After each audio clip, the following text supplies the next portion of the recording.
Talk shoes. Recorded live. This is Kevin Courtois and Bill Kirkland. We're here at the Ascension Energy Program conference call.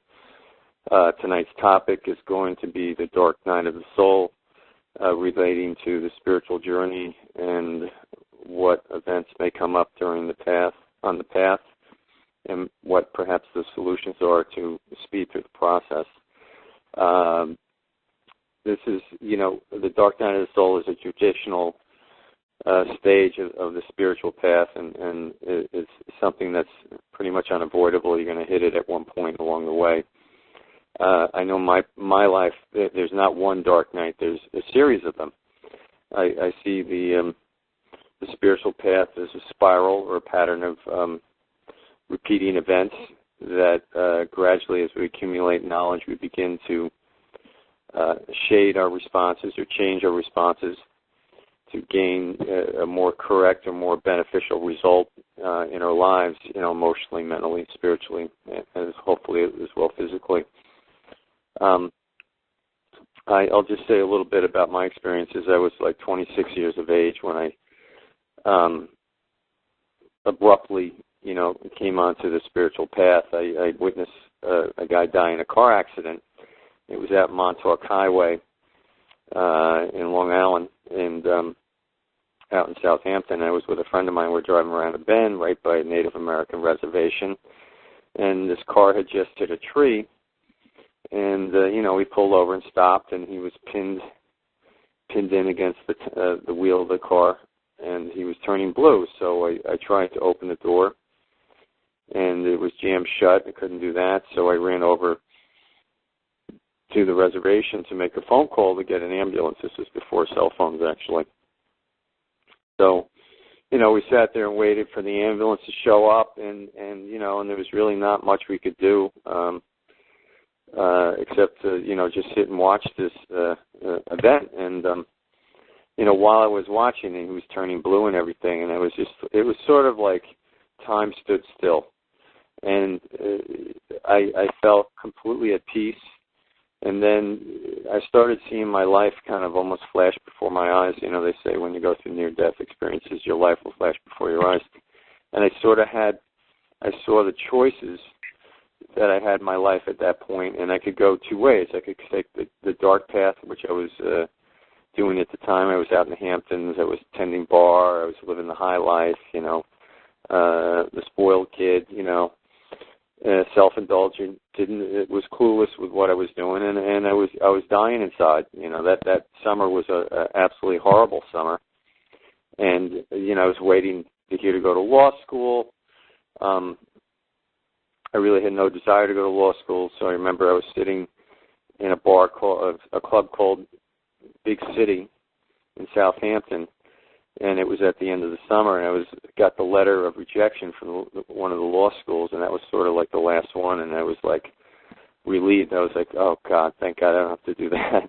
And I sat there, and I could not envision my life at that point. I was like, I didn't know what I wanted to do. I couldn't see myself going back home to Long Island, which I lived on the east end of, towards the city in Nassau County, and I just was stumped. And then, the next week or so, I had this event with the car accident thing, and I made a decision, to stop, that kind of lifestyle, and I abruptly, moved into the city. And, started focusing actually on spiritual growth.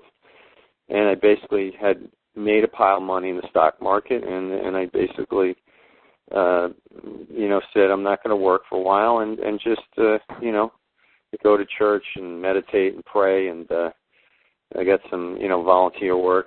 I worked at Covenant House at one point and, some church stuff. And I did that for like a year and a half. And, and I began to feel good, in a lot of ways. I would sit in churches for like 4 or 5 hours and just, zone out. And over time, the psychic awareness stuff started to open up, and I started getting like visions and sort of the things that they talk about in the books of the saints. You'll see, fourth dimensional stuff, you'll get, psychic phenomena and awareness, and I kind of viewed it as watching a movie. I didn't really get overly invested in it at that time. I didn't really, it was interesting, but it didn't seem like it was very meaningful to me, other than it was nice that something was happening, internally. And then there was a period of intense artistic and creative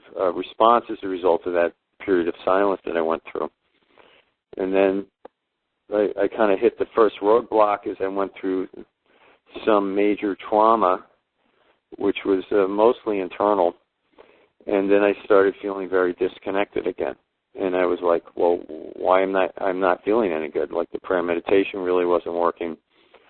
The volunteer work and all this other stuff became very, very bland and dry. And I went through another period where I felt like my life was retracting and that I was failing. And, what have I done? Oh, my God, where do I go from here? And, I found that the answers are always take an action, move a muscle, change a thought. And even though you may not have, I didn't have a lot of inspiration or a lot of willpower or drive at that point, I was doing enough to kind of keep me moving through that void period. And, I found that I've been through the voids, several times over the course of my life in the last, 15, 16 years. And some have been very intense and others have been very short and sweet. And what I found now with the technology is everything is accelerated and everything, you go through things very intensely, but they don't last forever. So, I think my worst period was for 3 years. I was just lost, absolutely lost, and with no direction. And it was 1 3-year depression, basically. And I sat there, and I didn't know what the hell I was doing. And it was very slow progress to kind of gain the strength of will and mind to actually make the next right step or actually get out of this and find a new path, which ended up, basically having a new career, which is a career as a healer, So I ended up embarking on alternative medicine and healing work, and, that was the next stage of my life as I moved out of the world of business and the world of strictly the material realm. And, I became a healer and this and that, and, but all along those times, I would still go through cycles where I would feel lost and there was something missing and something wrong, and it was the pain internally was sort of like the thing that gave me the focus to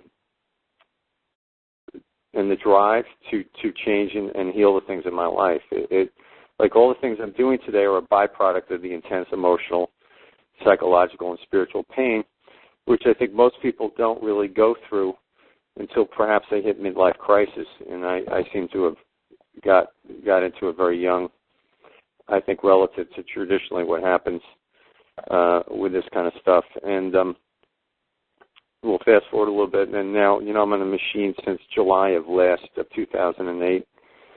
And, for the first, 4 or 5 months, it was pretty much smooth sailing. There was no bumps in the road. There was going from sort of one high to another. And you make breakthroughs, and you kind of, like, life kind of expands and grows, and there wasn't much obstacles in the way. And then I guess around 6 months, you kind of hit resistance. I started to hit resistance points where things were not quite as easy as they used to be. And I saw a lot of the old patterns in my life repeating from, say, even 15, 16 years ago.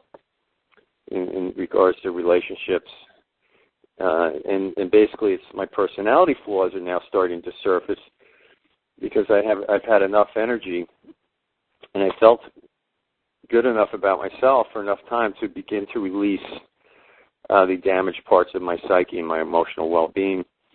And now these things are coming up to the surface, prompted by the machines and the use of the etheric water to basically be